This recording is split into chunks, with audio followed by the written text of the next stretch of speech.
Eu não fui um bom pai.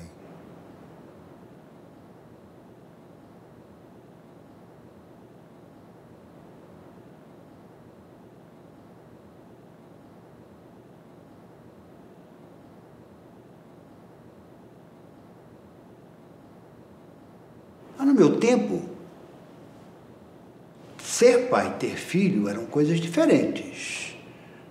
Uma coisa não tinha muito a ver com a outra. Você casava, tinha filho, pronto.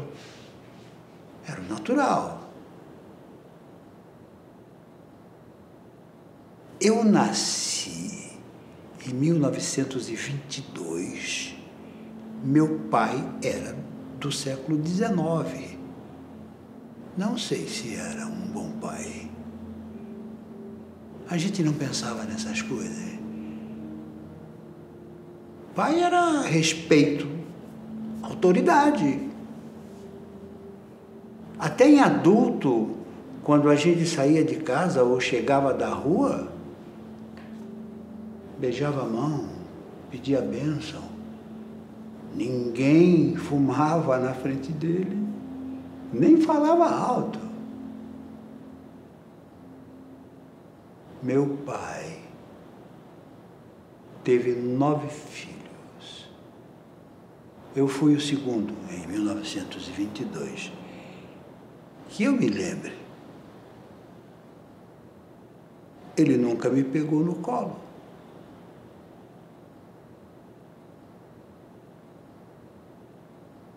Eu tinha 7, 8 anos, ele me levou no barbeiro. Barbeiro era coisa de homem. A gente atravessando a praça, eu pensei, agora ele vai segurar na minha mão para atravessar a rua, pelo menos eu não vou largar da mão dele.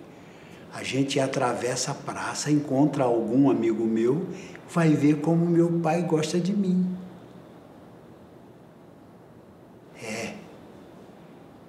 Quem sabe a gente já pensava assim, quando o pai era bom ou não. Ele não pegou na minha mão. A gente seguiu, lado a lado. Ele era alto, grande, barriga redonda. Eu nunca fui dos mais altos. Pai e filho no barbeiro. Conversa de homem. Futebol, política, uma piada ou outra, mas com respeito. Depois, quando eu comecei a ir sozinho, foi que as piadas ficaram mais sujas, as conversas mais interessantes. Futebol, política, mulher. Aprendi muita coisa no barbeiro. Primeiras letras, digamos. A mãe também não era de muito carinho, não. Me lembro dos meus irmãos mais novos, os 7 que vieram depois de mim, mamando na ama de leite. A mãe tinha vergonha. Achava que era pecado criança chupar os peitos dela. Tudo era pecado. A mãe era muito religiosa. Ia na missa todo dia, comungava. A família rezava antes do almoço, antes da janta. De noite era novena, trezena. A mãe tinha calo no joelho de tanto rezar. O pai não. Na hora da reza da noite, ele já estava se arrumando para ir para o clube. Paletó, gravata, colete, corrente do relógio de bolso, sapato de bico fino, cabelo esticado com glostora. Ele era jogador. Às vezes passava a noite inteira no clube. Era no clube mesmo, não era no puteiro. Ele não tinha amante, disso tenho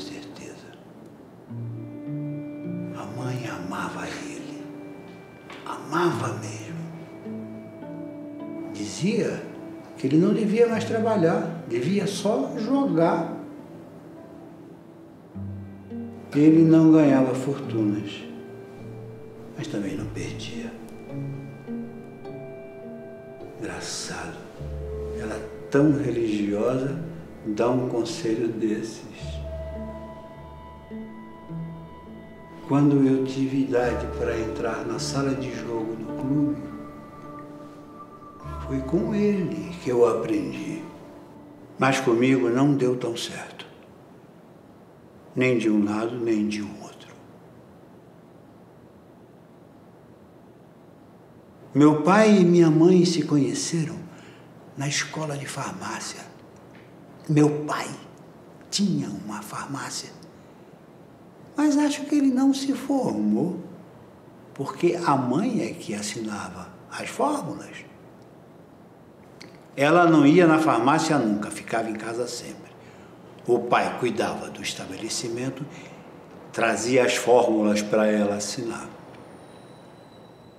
Quando eu era menino, na farmácia, vendia leite condensado. Meu apelido em casa era Formigão, porque eu adorava doce. De vez em quando, eu roubava uma lata de leite condensado, fazia um furinho na tampa com a ponta do canivete e mamava ela inteira, aos pouquinhos. Meu pai descobriu. Um dia, eu estava saindo de fininho com a lata de leite condensado, ele me pegou no pulo. Não bateu. Ele não batia. Não pegava na mão dos filhos, mas também não batia.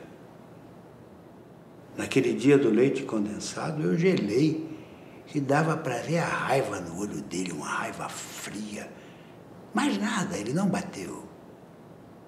Teria sido melhor se batesse, porque esse castigo dele foi para a vida inteira. Mandou eu voltar para o depósito e esperar. Quando eu saí, tinha 10 latas de leite condensado abertas, enfileiradas, no balcão do laboratório. Eu não entendi nada. Aquilo era castigo. Comi a primeira, comi a segunda. Na segunda colherada da terceira lata, aquilo me revirou o estômago. Eu disse que não queria mais, ele não falou nada. Só fez assim, com a cabeça.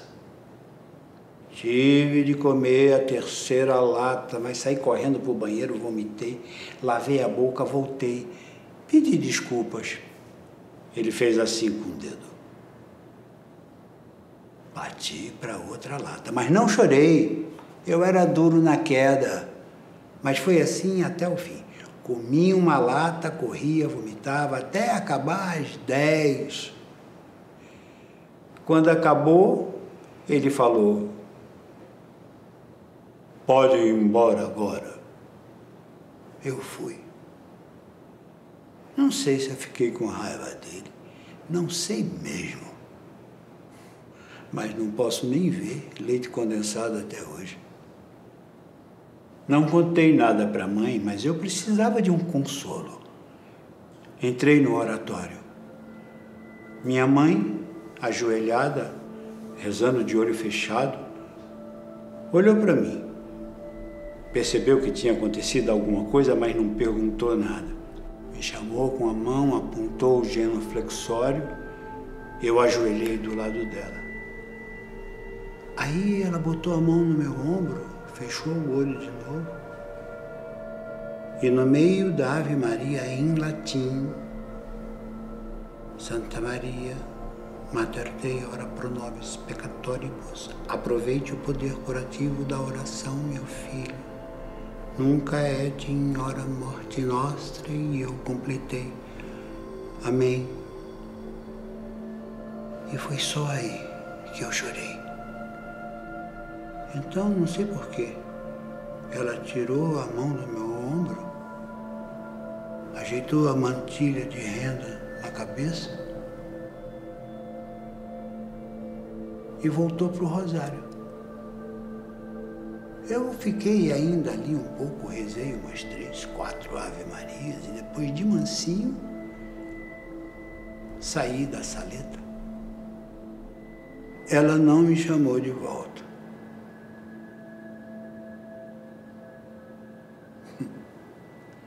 Eu vivia aprontando.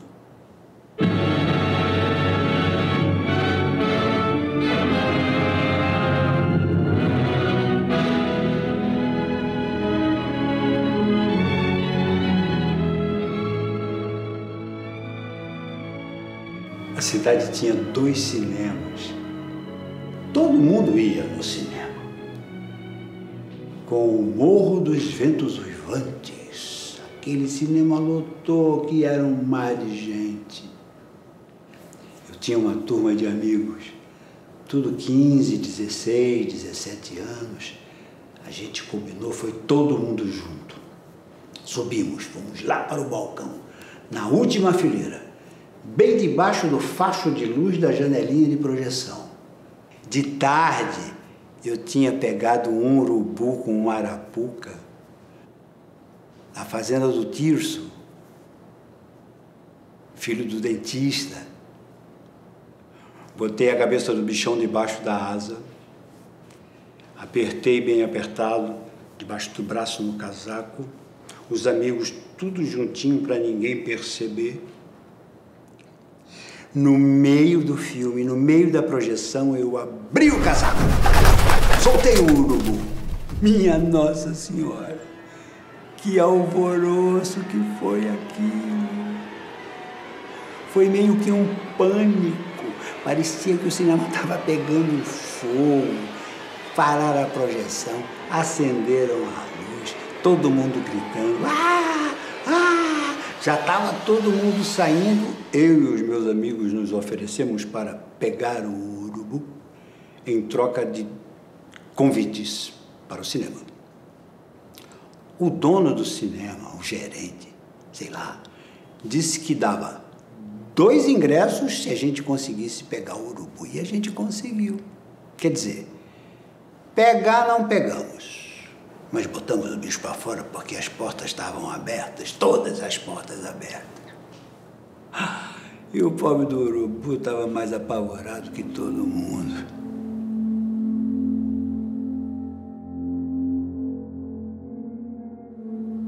Eu cresci muito sem rumo, muito sem orientação. Eu gostava de bicho.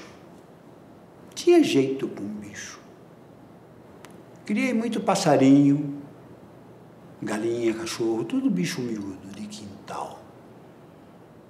Se tivesse o conselho, podia ser veterinário. Ou médico, talvez, eu tinha vocação.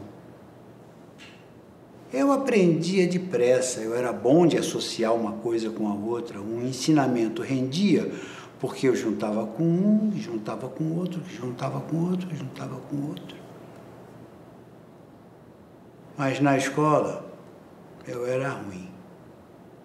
Não fui até o fim nos estudos. Parei antes. Eu acho que sempre parei antes. Em tudo. Em casa, ensino era só religião. Não só. Era boa educação também. Comer de boca fechada. Guardanapo no joelho, usar o talher direito de fora para dentro, os copos certos. Meu pai não comia nada com a mão, nem fruta.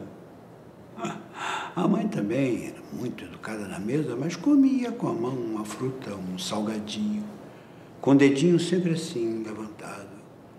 Não era de frescura, não, a mão dela já funcionava assim. Eu nunca fui de comer, sempre fui mais de beber. Comecei cedo, na farmácia ainda, porque naquela época Muito remédio era feito à base de vinho. Vinho reconstituinte, fortificante, de conhaque também. Eu acho que meu pai nunca desconfiou que eu bebia na farmácia.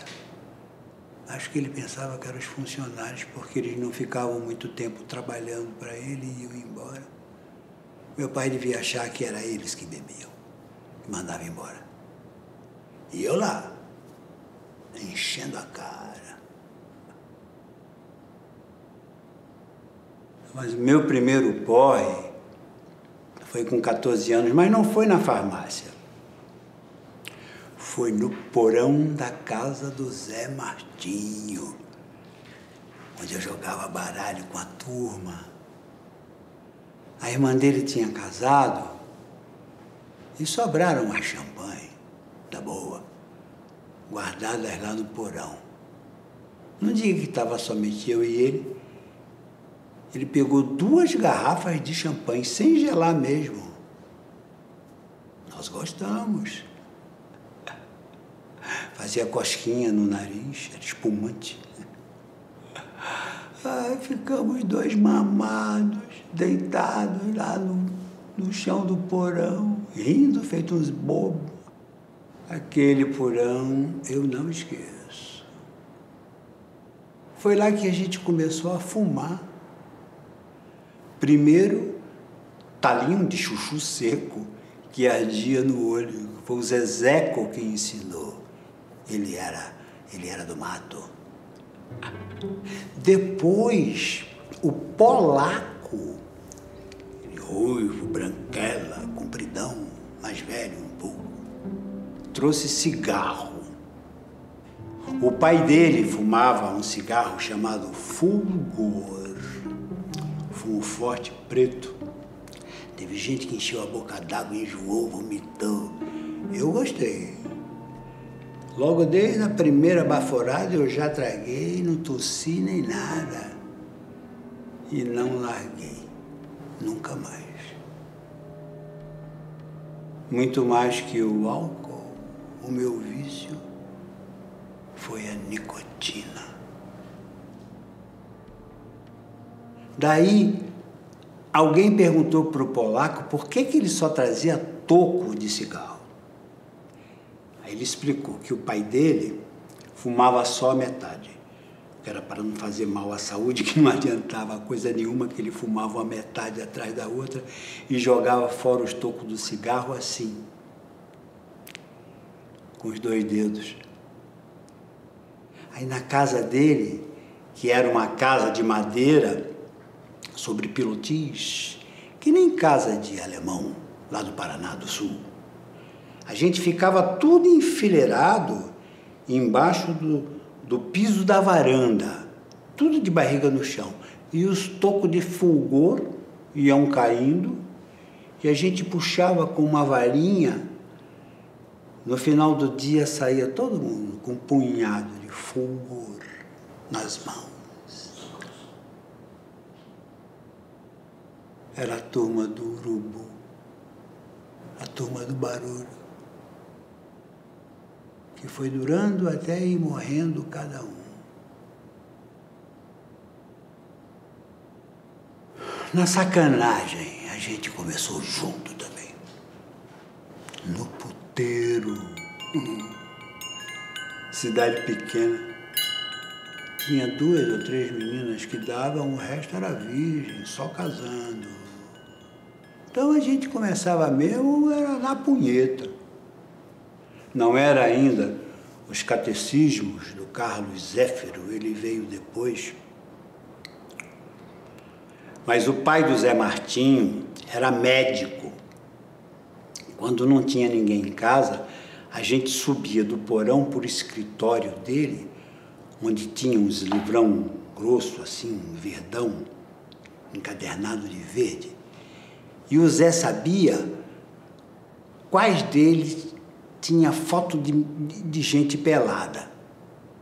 Mas era uma coisa muito nojenta, porque era foto de doença.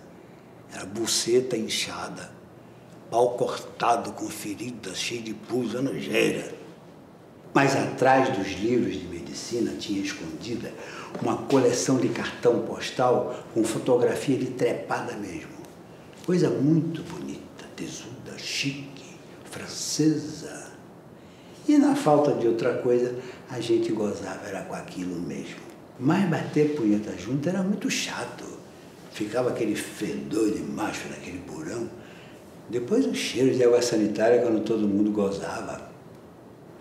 Troca-troca a gente não fazia. Conversava a respeito, mas ninguém tinha coragem. Se bem que todo mundo já tinha comido o cu de alguém. Eu mesmo. Ralava um pouco o pau, mas era bom. O primeiro que trepou de verdade foi o Digão. Digão comeu a empregadinha da casa da vizinha da mãe dele. Uma menina linda, sapequinha. A gente perguntou pro Digão, como é que foi, Digão? Aí ele explicou que é assim, mais molhado, mais macio, do tamanho mais ou menos de 2 cus juntos. Ficou todo mundo babando de inveja, juntando dinheiro para ir no puteiro. E o Digão, por mais que a gente pedisse, implorasse, ele não cantou a menina para nenhum da turma. O puteiro tinha uma dificuldade, é que os pais também iam lá.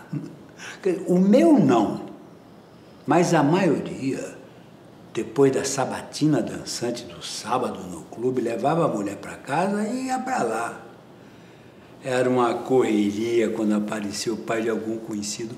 As meninas que ficavam nas janelas avisavam, teu pai tá vindo aí, ó. Nossa Senhora! Era um corre-corre, a gente escapava pelos fundos, pelas janelas, por onde davam. Tinha muita lealdade das meninas com a gente.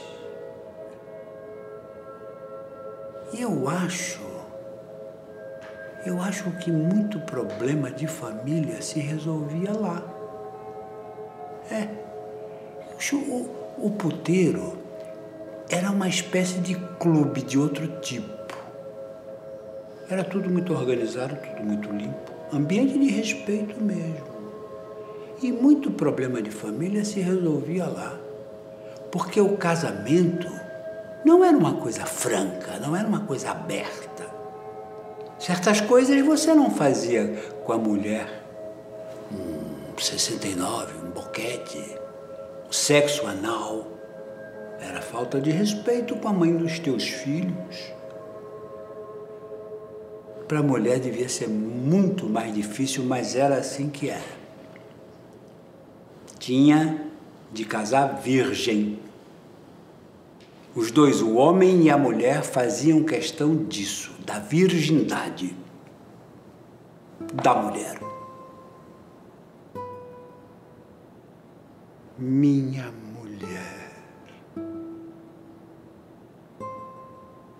mulher era uma morena de se tirar o chapéu, nova na cidade, muito educada, muito recatada, discreta. Eu só via ela numa missa, numa procissão. No clube não via ela nunca.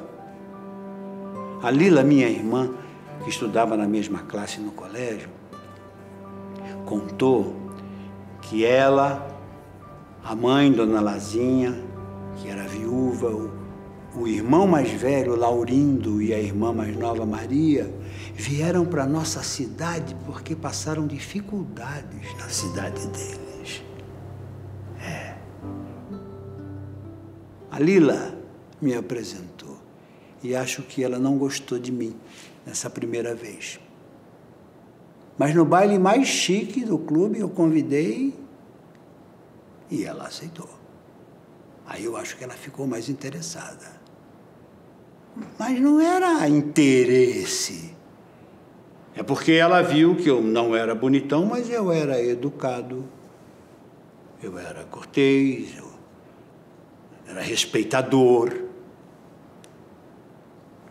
Eu já trabalhava, eu ganhava minha grana, me vestia bem. Meu pai me botava para eu ajudar na farmácia, mas eu não queria ficar a vida toda roçando a barriga no balcão, nem na bancada fazendo remédio. Não, de remédio eu gostava, eu entendia, eu lia as bulas, eu lia o almanaque Farol da Medicina, que saía todo ano grosso assim. Aí eu lia, eu entendia. Remédio pronto era só meia dúzia: cafeaspirina, cibalena, colubiazol, pomada minâncora, antiflogistine, polvilho antisséptico, maravilha curativa do Dr. Humphrey. Quando eu comecei, não tinha laboratório grande, então eu fui trabalhar num escritório de representação, que vendia de tudo, mas principalmente ingrediente básico para a farmácia de manipulação fazer o remédio. Eu vendia bem, eu tinha lábia. Aí logo eu era representante comercial da Bayer. Se é Bayer, é bom. Poucos remédios ainda. Só depois, com a guerra, foi que foram chegando mais remédios. Aí foi fácil, porque chegaram ao Brasil os grandes laboratórios farmacêuticos. E quem estava no ramo, que tinha experiência, como eu, era disputado. Viajante chamava a profissão. Era mais ou menos umas 500 cidades no interior. Eu só fazia as maiores, sede de região. Eu gostava, combinava comigo. Uma mulher em cada porto, como marinheiro. Melhor ainda, porque não era mulher fixa nenhuma. Não demorou, eu conhecia quase todos os poteiros do interior do estado. Às vezes nem ficava no hotel, ficava por lá mesmo, dormia por lá mesmo, no poteiro. E quando eu voltava para a minha cidade, estava lá minha mulher me esperando. Namorada ainda. No começo, eu tinha que sair com a minha irmã junto, ou com a irmã dela também. Então era Maria, Lila, ela e eu. Cinema, matinê dançante no clube, de vez em quando um piquenique na chácara de algum conhecido. Tudo muito cometido, tudo muito sério. Só pegava na mão, beijinho só no rosto. Depois de muito tempo, na boca, mais de boca fechada. Porque mulher honesta não beijava de boca aberta, nem em filme americano. Só depois que a gente marcou o noivado que ela aceitou beijar de boca aberta. Mas chorou quando sentiu a minha língua. Eu acho que o que ajudou foi que Duília, a minha irmã, estava namorando o Laurindo, o irmão dela. Nossa, uma paixão de romance. Os dois escreviam poesia um para o outro. Escutavam música clássica. O Laurindo tocava violino. De repente, Laurindo começou a tossir, a emagrecer. Febre no fim da tarde. 2 rodas vermelhas na cara, eu sabia, era pulmão. O pai deles tinha morrido de tuberculose, mas naquela época ninguém falava, porque ter tuberculose era muito vergonhoso. E a do Laurindo foi galopante. A minha irmã, Duília, passou dias e noites na cabeceira dele, desvelo mesmo. Lia para ele, fazia a barba. 3 meses. O Laurindo morreu. Foi um baque. O único filho homem. Era a esperança da família melhorar de vida.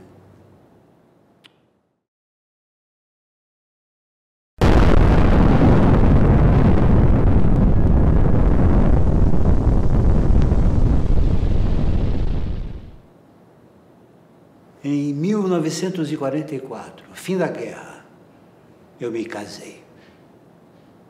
Eu com 22 anos, ela com 17, 18 anos.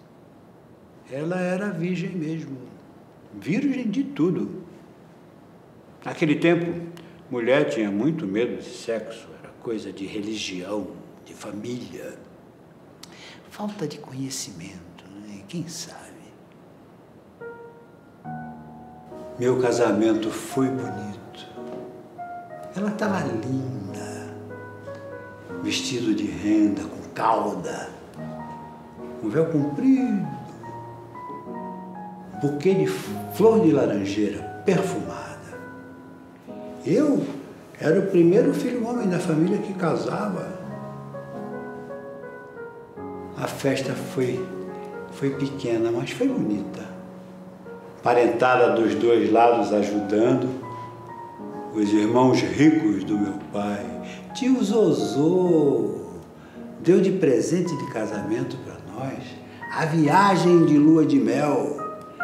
15 dias no cassino dele no Guarujá, coisa muito chique. Minha mulher ficou admirada. Ela só tinha visto aquelas chiquezas em filme americano. Jantar dançante, comida da melhor, show com gente famosa toda a noite. Ela sempre muito elegante, muito chique, roupa que ela mesma fazia, ela sabia costurar. Brilhava na sala de jogos quando descia comigo. Ficava olhando a roleta, o carteado, aquele bando de gabiru milionário de olho em cima da minha mulher, achando ela linda, estrela de Hollywood. Dava orgulho. A noite de núpcias foi difícil, eu acho que não foi bom para ela. Não teve muita dor, não teve sangue, mas também gozo não teve. Ela dura, feito uma tábua, mas fazendo um esforço para me dar o que eu queria. Eu até um certo ponto eu tive paciência, mas chegou um momento que os dois cansados da viagem, eu querendo muito sentir ela por dentro, perdi a mão, não dei o tempo que ela precisava. Mas tinha 15 dias de núpcias para remendar. E remendou. Depois ela relaxou, eu acho até que ela gozou algumas vezes, não sei. Essas coisas não se perguntava, era tudo no entendimento. E eu, que tinha mais experiência e que tinha a obrigação de saber como conduzir a coisa, eu acho que melhorou. Mas, rapaz, eu pisei na bola.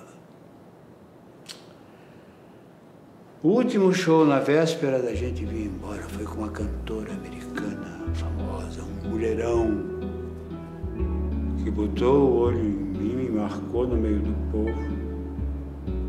Minha mulher, que não era boba nem nada, percebeu, mas foi boba sim, porque ao invés de ficar do meu lado, grudada, para mostrar para a gringa que tinha dona, quis voltar para a suíte. Eu ainda insisti, vamos tomar uma última champanhe para comemorar, mas ela disse que se eu não subisse, ela subia sozinha. Eu fui. Mas quando ela estava no banheiro se preparando para vir para a cama, eu fiz a cagada, saí de fininho, fui ver a americana. Ela estava lá no bar, sozinha, não me esperando, claro, mas querendo alguém. E esse alguém fui eu. Só que eu fiz uma confusão, perdi a hora e quando eu acordei na cama da americana já era de manhã. Eu voei para a suíte, minha mulher já estava pronta, em pé, do lado da cama, as malas fechadas, a cara inchada de tanto chorar. Eu sabia que não adiantava pedir desculpa, não tinha desculpa. E também não deu tempo, porque o carregador do hotel chegou junto comigo. Aí ela botou os óculos escuros, puxou aquela redinha da frente do chapéu para cobrir a cara, para disfarçar, e nós descemos. As malas na frente, ela atrás das malas, eu atrás dela. Quando a gente saiu, a americana estava entrando num táxi, deu uma olhada para mim, eu gelei. Minha mulher saiu correndo, vai fazer um escândalo. Ela pediu um autógrafo, a americana deu e foi embora. Ela voltou para o carro com o papelzinho do autógrafo da americana, segurando assim na ponta dos dedos, a cara virada para lá. Eu peguei aquele papelzinho, amassei, joguei fora para ela ver que eu não queria nada daquela americana, nem lembrança. Se desse para esquecer. Ela não disse uma palavra na viagem de volta. Nós dois sentados no banco de trás do carro. Dava para ver que ela sentia o cheiro do álcool da americana grudado em mim. Não sei como ela me perdoou. Eu não perdoava. Mas com o tempo a coisa foi amansando. Mas mesmo dormindo na mesma cama, ela sempre dava um jeito de dormir antes ou de demorar para subir quando eu tomava umas e outras. Quando ela chegava, eu já estava roncando. Eu ronco.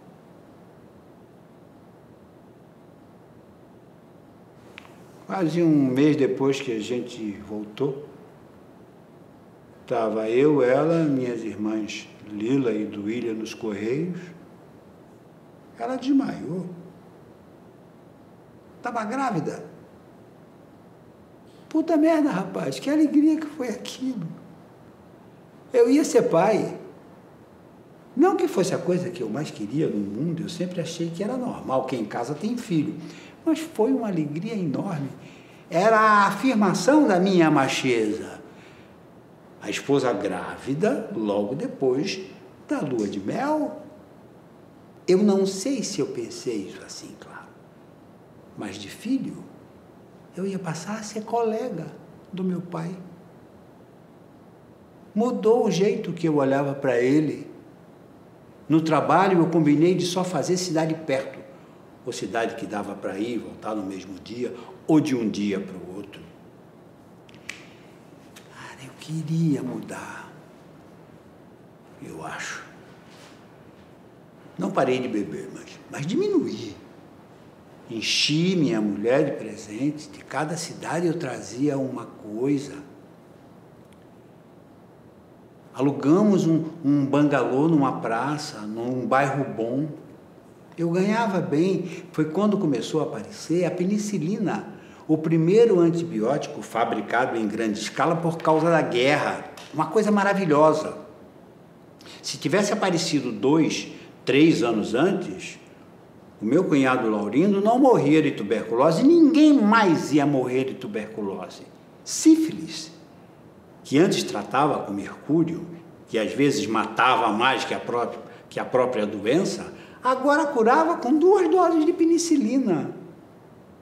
E junto aos poucos foram aparecendo um monte de remédio novo, feitos em laboratório, sintéticos, fármacos novos, curando uma porção de doença. Eu lia, visitava os médicos, informava, distribuía amostra grátis e vendia muito. A vida estava sorrindo para mim. Eu ia ser pai. Minha mulher ficou linda na gravidez, radiosa mesmo. Só que não deixava nem eu chegar perto. Foi 9 meses de secura, mais até, porque ela me deixou na mão desde quando nós voltamos da noite de núpcias, por causa da besteira que eu fiz na lua de mel. Mas também um pouco porque ela não era muito chegada no sexo. Eu queria parar, mas sem sexo não dava. Diminuí a jogatina, não parei de vez, mas parei de apostar além das minhas posses. Mas só que ficar sem trepar não dava. Eu estava com 23 anos, na força da energia, eu tinha que gastar aquilo. voltei para os puteiros, mas com responsabilidade. Quando meu filho nasceu, eu fiquei embasbacado. 50 centímetros, 4,5 quilos. Minha esposa era franzina. O trabalho de parto não foi muito bom para ela. 72 horas de trabalho de parto e o menino coroou, sabe? Sai o alto da cabeça, mas não passa o resto porque não tem dilatação. Um médico muito famoso na cidade, que eu conhecia bem, fez cesariana com raquidiana. Abriu a barriga dela do umbigo até a pubis. Ficou uma cicatriz enorme durante anos e anos. Aí que ela não tirava a mesma roupa mais na minha frente, ela tinha vergonha. O homem não ficava cuidando, trocando fralda, fazendo mamadeira, essas coisas. Eu só queria era mostrar para todo mundo a criatura que eu tinha feito. Primeiro neto dos meus pais. Filho meu tinha que ter o meu nome ou o nome do meu pai. Elas queriam botar Laurindo, nome do irmão que tinha falecido no começo do ano. Eu achei morbidez, não concordei. Foi a nossa primeira briga feia. Meu primeiro porre, depois que eu voltei a beber. Meu primeiro jogo sério, que eu perdi uma puta grana. O menino ficou com um nome comprido, que nem ia caber no documento, mas ficou. O nome dos dois avós. Meu filho me dava alegria. Meninão forte, taludo. Morria de rir, aquela risada banguela gostosa de bebê quando eu jogava ele para cima e pegava de volta. A mulherada da casa aflita, com medo que eu deixasse a criança cair. Um dia, o danadinho sem fralda, quando eu joguei ele para cima, ele fez xixi na minha boca.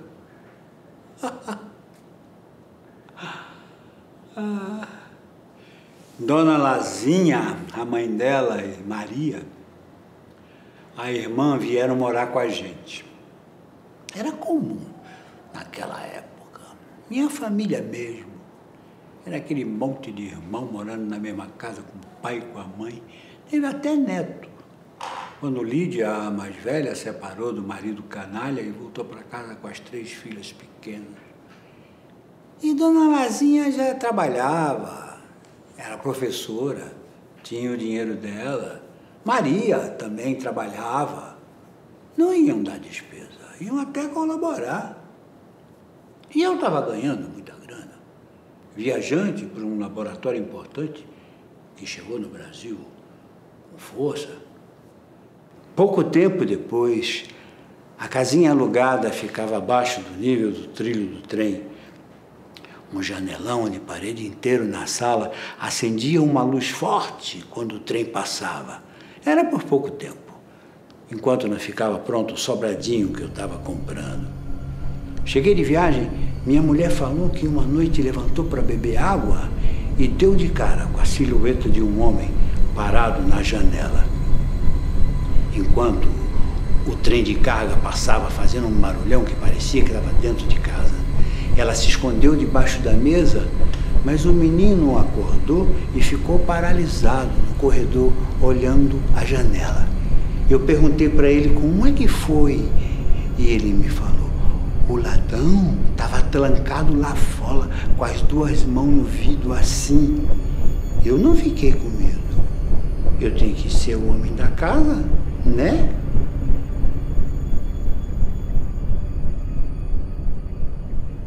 O sobradinho novo era confortável. 3 quartos.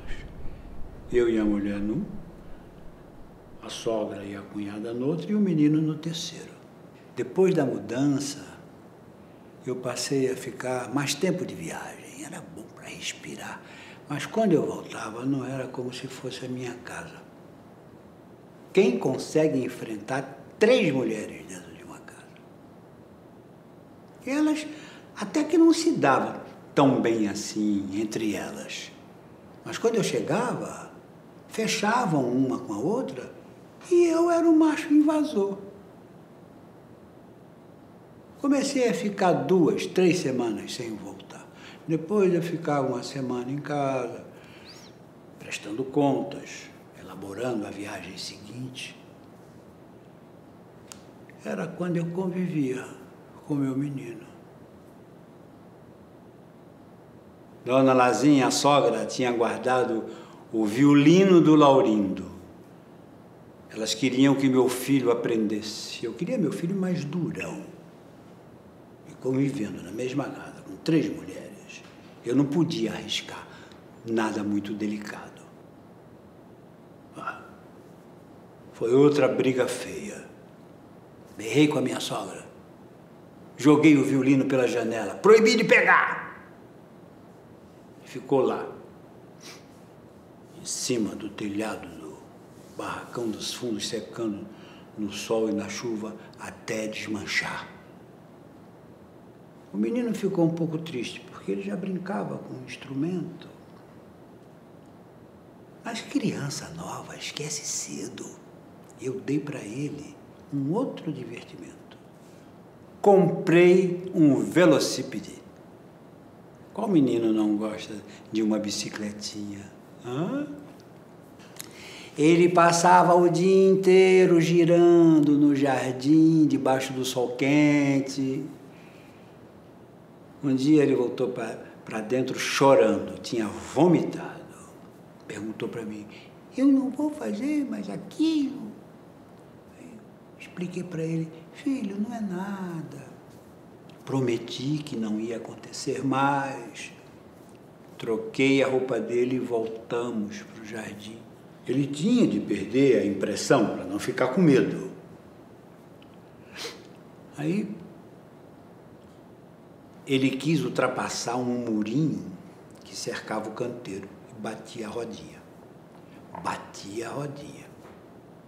Eu falei para ele, filho, não dá para passar, o murinho é muito alto, é impossível. Ele ainda insistia, aí eu deixei até ele cansar. Depois ele ficou uns 3 dias repetindo baixinho, impossível, impossível, impossível. Elas arrumaram uma empregada. A moça estava com o pai doente numa cidade longe, eu arranjei umas amostras grátis. Quando ele ficou bom, veio me agradecer e me trouxe um leitãozinho de presente. O leitãozinho ficou cevando lá no quintal. Meu filho brincava com ele como se fosse um cachorro. Um sábado, que eu estava em casa, resolvi matar o leitãozinho para o almoço do domingo. Chamei meu filho para ajudar. A mãe protestou, mas ele não negou fogo. Dei o martelo para ele dar a pancada na testa para tontear antes do abate. Ele tentou, mas não conseguiu, não tinha força. Peguei o martelo, eu bati, cortei o pescoço do leitãozinho, aparei o sangue numa bacia. Ele me ajudou a segurar. Pendurei pelas patas dianteiras no varal. Quando eu cortei a barriga e as vísceras saíram, ele vomitou. Chorou de raiva. Me cobrou. Você disse que eu não ia fazer mais isso. Ficou decepcionado comigo. Foi lá para dentro, não quis mais saber. Mas na hora de comer, lambeu os beiços com o leitão pururuca que minha mulher assou. Ela também, sem reclamar. Aí, estourou uma bomba. Eu perdi a casa na mesa do carteado.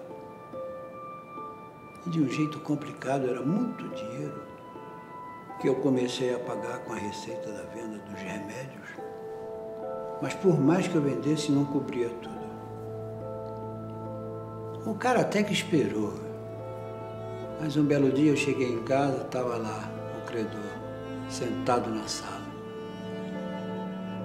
Minha mulher, que não sabia de nada, claro, chorando com o menino no colo, ele exigiu que eu entregasse a casa em 24 horas. Eu peitei, mandei minha mulher para o quarto com a criança, mas assim que ela saiu, ele puxou o revólver e eu vi que não tinha saída.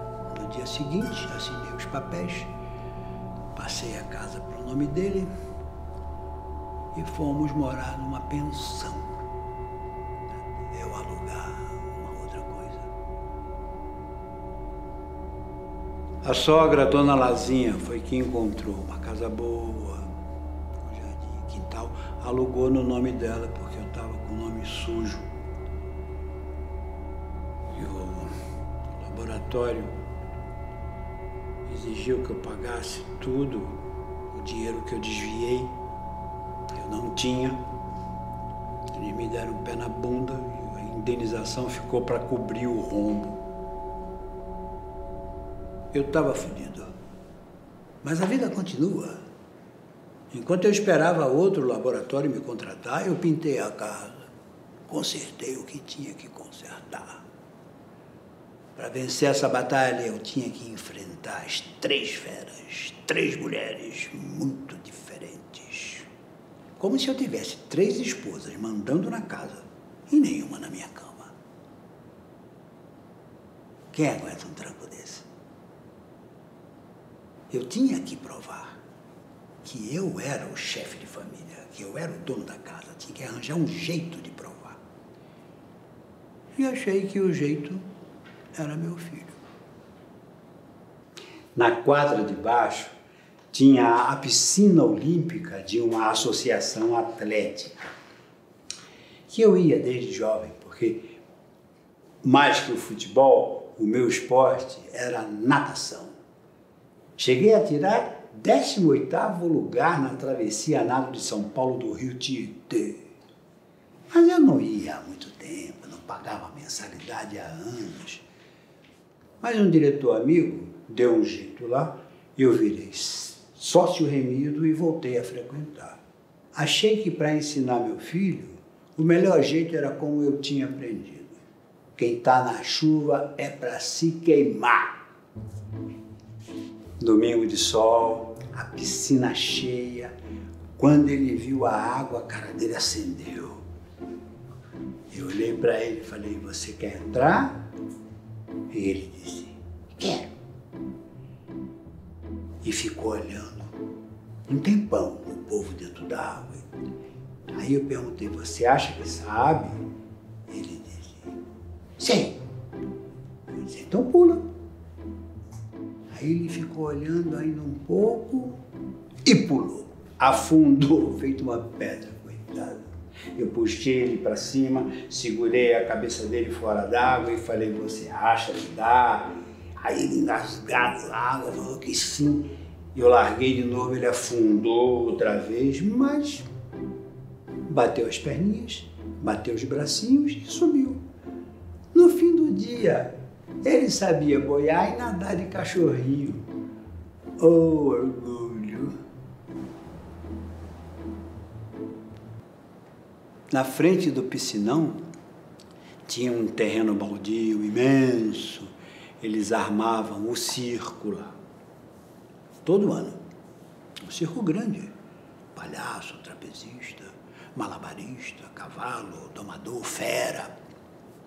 A gente ia no circo, a família toda ia no circo. Durante o dia, os trailers dos artistas e as jaulas dos bichos ficavam em círculo. Meu filho, voltando da escola, entrou lá. O tigre dormindo, encostado na grade, bonito. Ele enfiou a mão e alisou da cabeça até quase o rabo. De repente, aquela fera sumiu debaixo da mão dele, deu um bote que quase arranca a grade.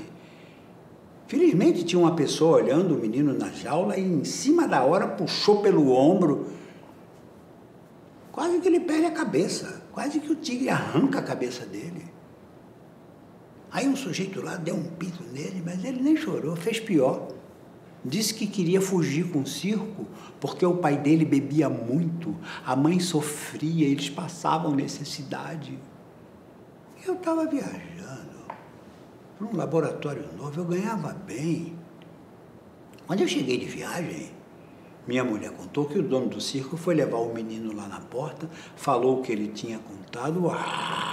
Eu queria quebrar a cara daquele palhaço, mas o circo já tinha ido embora. Sobre protestos da minha mulher, eu chamei meu filho para ter uma conversa. Falei para ele, não se fala mal da família na frente dos outros, coisa e tal, não sei o quê. Mas aí eu perdi a paciência e gritei com ele. Ele ficou me olhando mudo, as lágrimas escorrendo pela cara. Eu falei a verdade. Ele falou, eu acho que eu fui um homem fraco, violento. Resolvi, vou parar de beber. E caí no extremo oposto. Passei a beber todos os dias no boteco. Eu não tinha bebido em casa. Quase não comia. Minha mulher sempre que fazia comida. A sogra e a cunhada não eram de trabalhos de casa, as duas trabalhavam fora. Eu achava um desaforo minha mulher ficar trabalhando para as duas. Mas ela nem quis discutir o assunto comigo. Disse que se eu sustentasse a casa, era diferente. Aquilo para mim foi um baque. Eu não estava sustentando a minha família. Era verdade. Eu não percebia que a minha liberdade era a liberdade de solteiro. Quando eu estava longe, eu fazia o que eu bem entendia, gastava meu dinheiro todo comigo. Bebida, mulher, jogatina. Esquecia que eu tinha uma família. O que ela queria? A minha mulher. O que ela queria? Queria uma casa. Queria que eu convivesse mais com a família. Tudo bem. Comprei a casa. O laboratório mesmo que financiou, porque eu ganhei um prêmio, o Caterpillar das vendas, o trator das vendas. Eles me deram de presente uma viagem para a Argentina com acompanhante, hotel, avião, tudo pago. Troquei pela entrada da casa. Aí eu convivia mais com a família. Meu filho, de tarde, na escola. A sogra e a cunhada no trabalho o dia todo. A mulher sempre em casa. A gente começou até a se aproximar.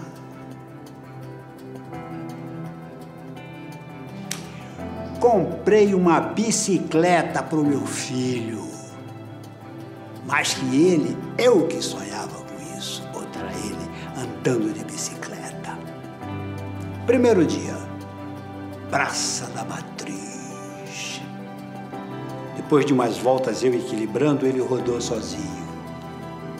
Ele era bom de equilíbrio, mas era ruim de direção. Bateu direto num banco de pedra da praça, caiu montado em cima do cano, em cima do saco, desmaiou de dor. Levei no médico amigo, estava tudo bem, não tinha acontecido nada de grave, mas ele ia ter que fazer contagem de espermatozoide quando começasse a ejacular.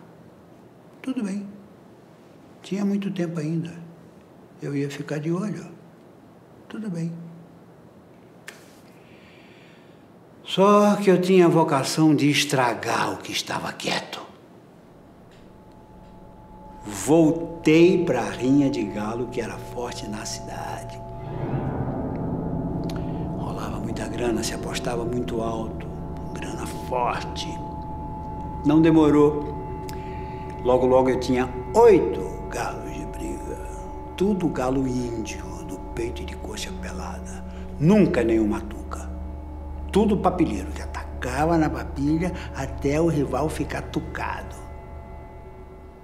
Desde a guerra que estava proibido. O Getúlio proibiu. Mas era bonito demais. Vez por outra eu conseguia um carinho da mulher. A gente ia pra cama. Mas eu não sentia nela aquele gosto. Sentia que ela gostava de mim, amava. A gente sabe quando tem amor. Mas, ao mesmo tempo, era como se ela não quisesse gostar de se entregar para mim. Eu achava que era por causa da mãe e da irmã em casa. Mas quando eu falei, ela chorou. Disse que não podia mandar as duas embora, que elas não tinham para onde ir. Eu discuti. Nada disso. Elas têm um emprego, o dinheiro delas. Elas podem muito bem alugar uma casinha aqui perto. Eu ajudo a procurar. Ela falou que ia pensar. E de certo que ela falou com as duas, porque as duas viraram a cara para mim. Não se conversava mais. Na mesa era aquele silêncio. Nenhuma se interessava quando eu contava que tinha visto uma coisa na viagem, uma cachoeira, uma praça bonita, um fármaco novo que curava bem. Aí minha sogra e a minha cunhada reclamaram que os galos cantavam de manhã, que eu deixava a roupa suja no chão do banheiro, que eu levantava de noite para fumar, que eu mijava na água, fazia barulho, eu tinha que mijar na paredinha da... foi a gota d'água, aí eu estourei, gritei com a minha sogra, falei que se elas não estavam satisfeitas, arranjassem um lugar para morar, deixassem a gente viver em paz. Minha mulher comprou a briga das duas, aí eu fiquei irritado, gritei com ela, alterei tudo, dei um soco na mesa, quebrei a porra da jaca. Aí meu filho se assustou, começou a chorar, gritei com ele também. Aí saí, fui pro botequim, enchi a cara, depois fui pro puteiro, mas nem trepei. Fiquei zanzando de uma casa para outra, as meninas me tratando bem, me recebendo bem, uma cachaça em cada mesa. Voltei para casa de madrugada, trançando as pernas, preparado para discutir mais se fosse preciso. A casa escura, quieta. Minha mulher deitada, mas acordada ainda. Eu tirei a roupa, tentei abraçar ela por trás de colherinha, me subiu uma golfada, vomitei no cabelo dela, rapaz. Ela não falou nada, levantou, foi pro banheiro se limpar e eu apaguei.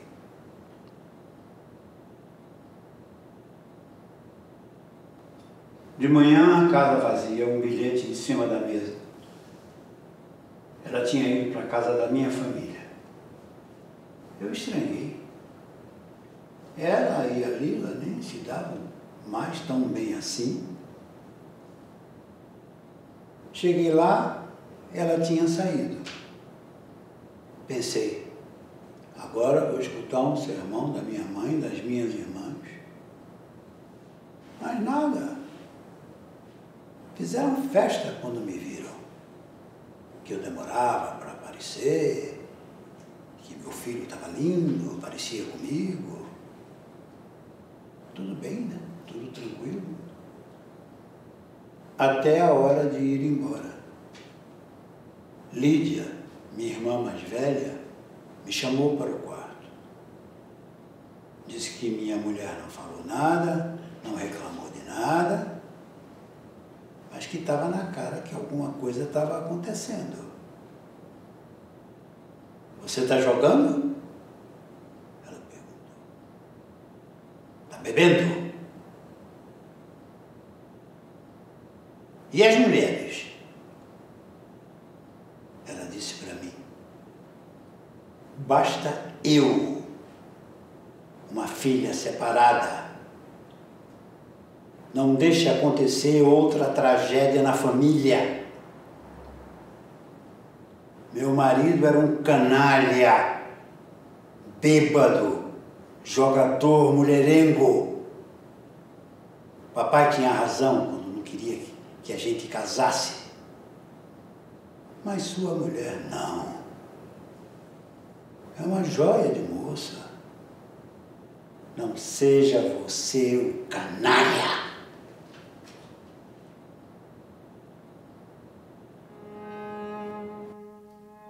Eu calei. Solidão. Uma puta solidão. Elas viviam brigando entre elas. Cobrança para todo lado. Não era nenhuma mariola. Mas não se desgrudavam. As duas feito irmãs siamesas. E a mãe controlando as cordinhas. Eu só respirava quando eu estava viajando. Era quando eu conseguia escapar do tormento. Aí parei de me preocupar. Fiquei quase 3 meses fora, sem dar notícia. O telefone era raro, a gente nem tinha isso em casa. Quando eu voltei, minha mulher tinha perdido a mansidão. Era uma fera, dura, brava, decidida. Estava grávida. As 3 tinham brigado por causa de uma bobagem de mulher. Não entendi direito. A minha cunhada queria a tesoura, ela estava usando. Minha cunhada insistiu, ela se encheu o saco, jogou a tesoura com força. A outra, ficou assustada, disse, queria me matar. A mãe tomou partido da caçula e as duas mudaram. Aí ela sozinha, sem dinheiro. Não podia trabalhar porque eu não deixava. Era vergonha uma mulher casada ter de trabalhar porque o marido não era capaz de sustentar a família. Eu era. Mas só dava mancada. Esquecia de mandar o dinheiro. Aí ela vendeu rádio, um móvel ou outro, faqueiro de prata. Parou de tratar dos galos. Aí ela e o menino começaram a comer os galos que morriam de fome. Quando não tinha mais nem galo para comer, meu filho ia brincar na casa do coleguinha na hora do almoço, na hora da janta. O filho meu, único. Que vergonha. Que vergonha.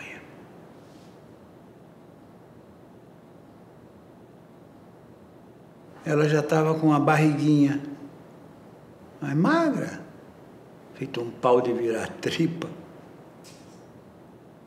Mandou eu desmanchar as gaiolas e esquecer dos galos. Se eu sumisse de novo, quando eu voltasse, eu não ia encontrar ela em casa. Ela arranjava um emprego e ia embora com o menino. No fundo, eu fiquei admirado com esse orgulho dela de não pedir socorro para a mãe nem para a irmã na hora da necessidade. Ela foi mais forte que eu. Eu fui fraco. Mas eu não podia aceitar essa derrota. Eu tinha que ser macho. Comprei tudo de novo, o que ela tinha vendido. No emprego, eu só fazia a minha praça e as cidades mais próximas, que ficavam a 1 hora, 1 hora e meia de carro. Depois da janta, eu botava o moleque na cama, ouvia as aventuras dele na escola, um bom aluno, inteligente.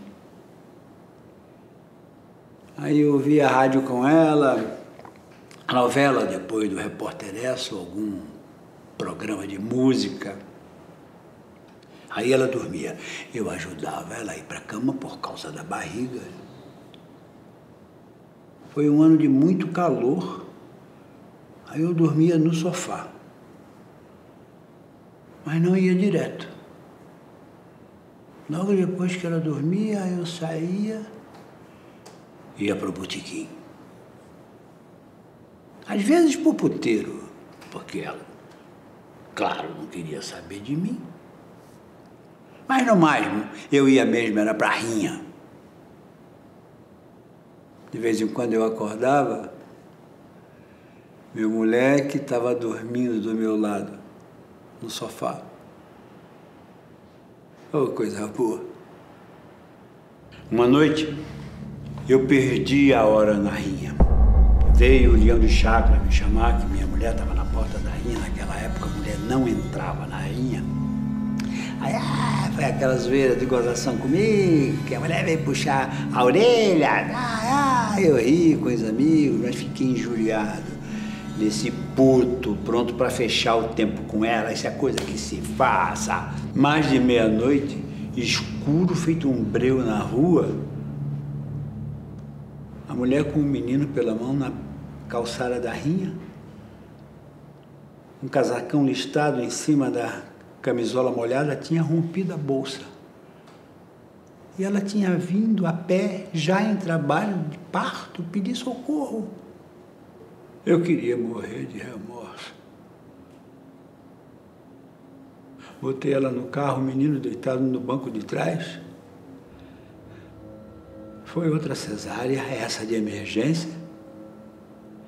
E a criança, a menina, que ela tanto queria, não resistiu. Não resistiu.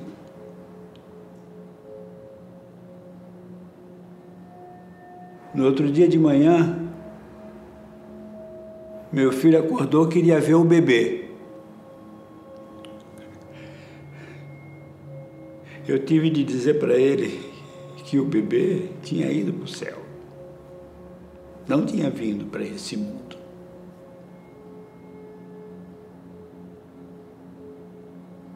Choramos os dois. A sogra e a cunhada voltaram para casa. A família de luto. Silêncio total.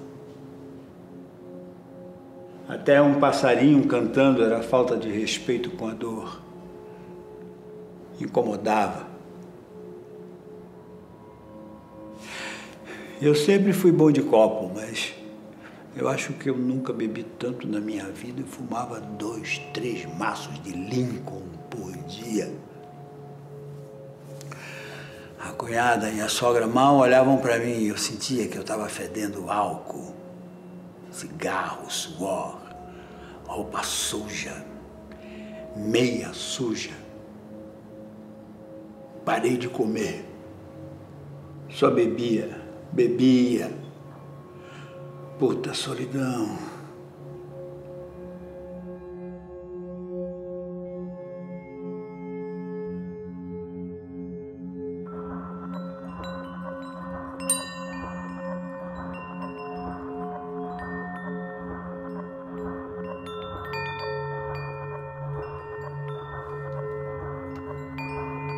Tive de ir para a capital acertar as contas.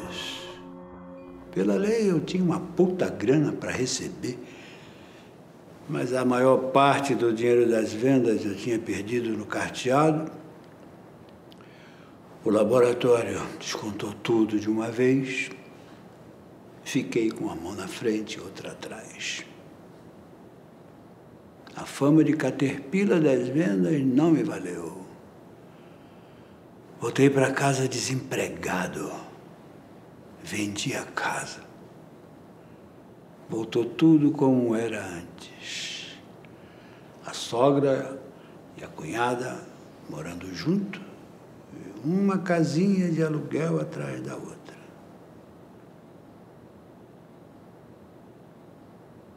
A partir daí, a minha vida foi só ladeira abaixo. Eu ainda viajava para laboratório pequeno, não ficava sem emprego. Mas não era mais o campeão das vendas. Me afundei na bebida, no cigarro.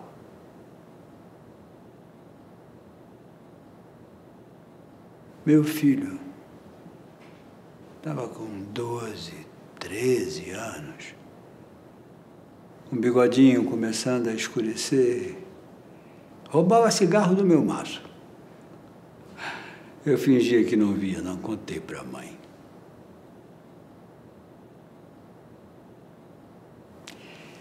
A molecada do bairro ficava na rua no fim das tardes, depois do banho. Era a época do bambolê. As meninas viravam aquilo que magnífica, desafiavam os meninos. Nenhum se atrevia. Um dia, no boteco em frente de casa, que eu chamava de sucursal, bebendo uma cerveja, eu vejo o pessoal rindo com malícia, com cara de gozação. Eu olhei, meu filho tinha aceitado o desafio, rodava aquela roda que parecia de circo. Rodava na cabeça, no pescoço, no ombro, no braço, na cintura. Ele era muito bom, me admirou, ele era bom, muito bom. E rodava de um jeito que não era de mulher, mas eu não gostei. Lembrei do tombo da bicicleta, levei para fazer contagem de espermatozoide. O moleque ficou puto de ter que bater punheta dentro do laboratório, mas dividiu o meu orgulho quando chegou o resultado da contagem. 62 milhões de espermatozoides. Estava tudo bem, tudo normal. Mas eu estraguei tudo numa hora tão importante. Chamei o meu filho para uma conversa. Não falei nada do bambolê, mas disse que ia ensinar ele a andar feito homem.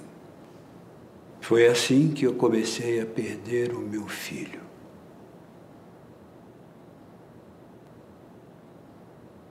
Não deu tempo de desfazer a cagada, porque no dia seguinte eu estava no botequim, senti um coice no peito, uma dormência no braço, um suor frio que me colou a roupa no corpo como se tivessem me jogado uma bacia de água fria.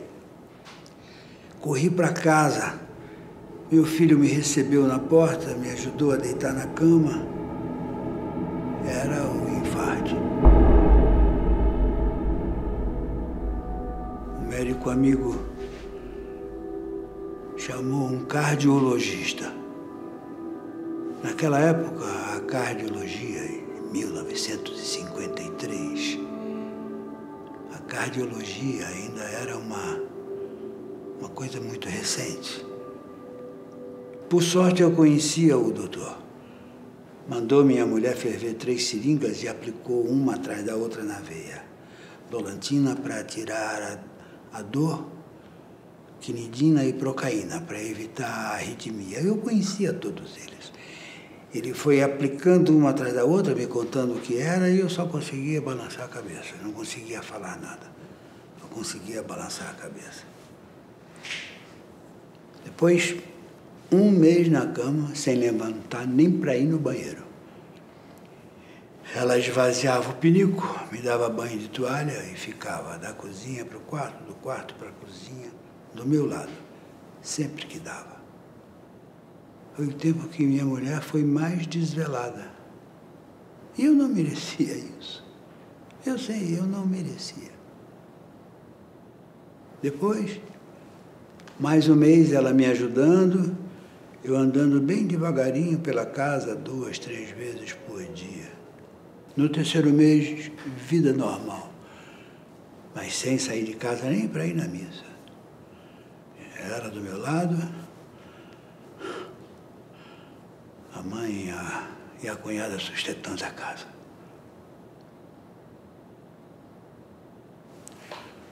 O menino eu via pouco. Começou a fazer o bigode com a minha gilete.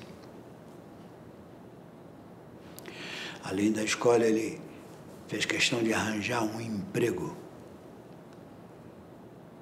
para não dar despesa, deixar a mesada de lado. Só de vez em quando. Ele aparecia na porta, perguntava como eu estava e ia embora para as coisas dele.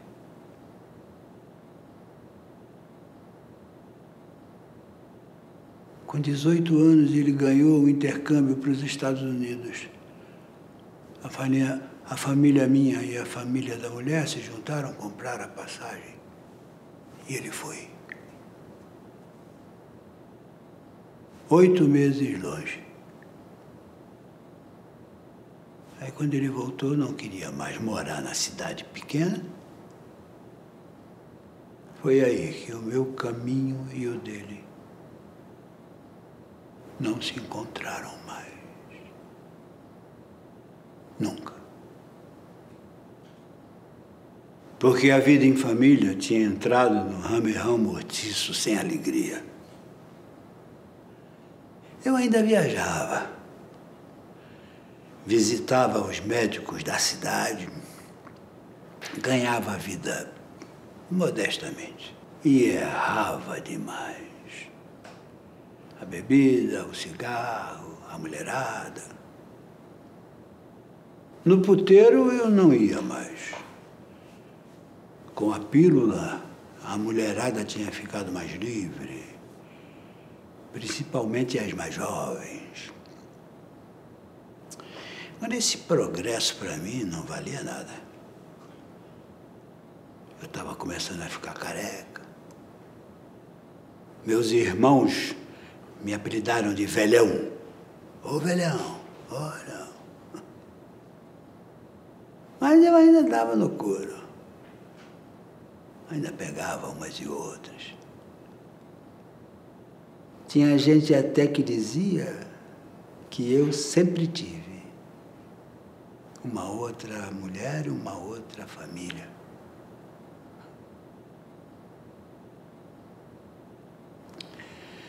A sogra arranjava umas garotinhas para trabalhar em casa. Elas ficavam pouco tempo porque elas queriam outra coisa da vida. E também porque às vezes eu dava em cima. Umas gostavam, outras não. Numa dessas, minha mulher entrou na cozinha, me pegou, abraçando a menina por trás, segurando os peitos dela. Os dois de roupa. Minha mulher não disse nada. Saiu da cozinha. A menina, chorando, correu para a rua, não ia voltar mais. Eu fiquei encostado na pia.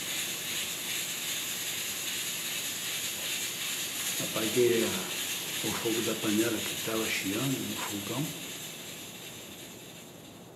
Minha mulher voltou toda arrumada, penteada, olhou para mim e disse: venha comigo. E eu fui atrás, feito um cachorro manso. No meio do caminho eu percebi que ela estava indo para a casa da minha família. Aí eu parei. Ela parou também, olhou para trás e continuou. Aí eu vi que comigo ou semigo,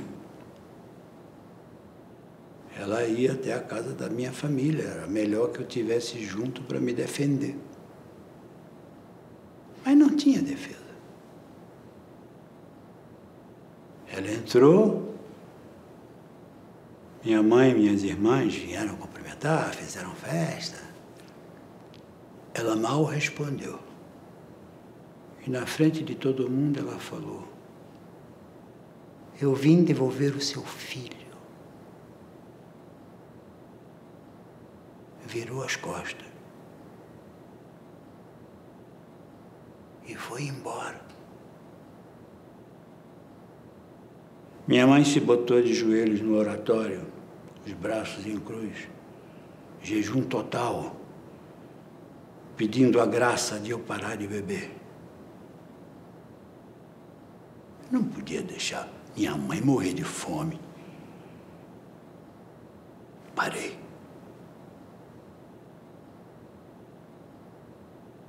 Mas não foi graça nenhuma, não. Foi chantagem mesmo. Apareceu uma tartaruga debaixo da minha cama e um monte de lagartixa. A tartaruga mastigava as lagartixas e saía uma baba verde na boca dela. E aquele quarto começou a encher de água. Eu pensei, puta merda, ainda bem que eu sei nadar. Mas era muito peixe que voava e me picava feito um mosquito, e ardia, queimava feito fogo, e o inteiro sangrando.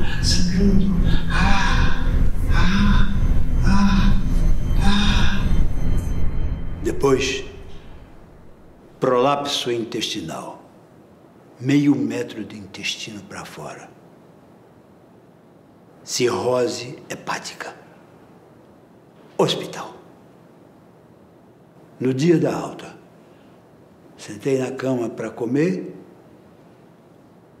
o infarte. Dessa vez, fatal. Meu filho não tinha telefone. Foi difícil achar no Rio de Janeiro, mas acharam.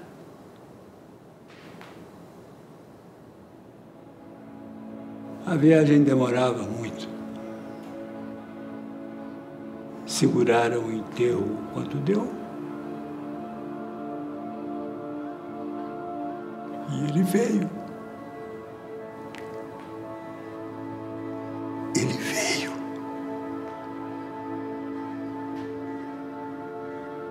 O caixão já baixado, perguntaram: quer que abra para se despedir? Ele falou: não quero ver meu pai no fundo da cova.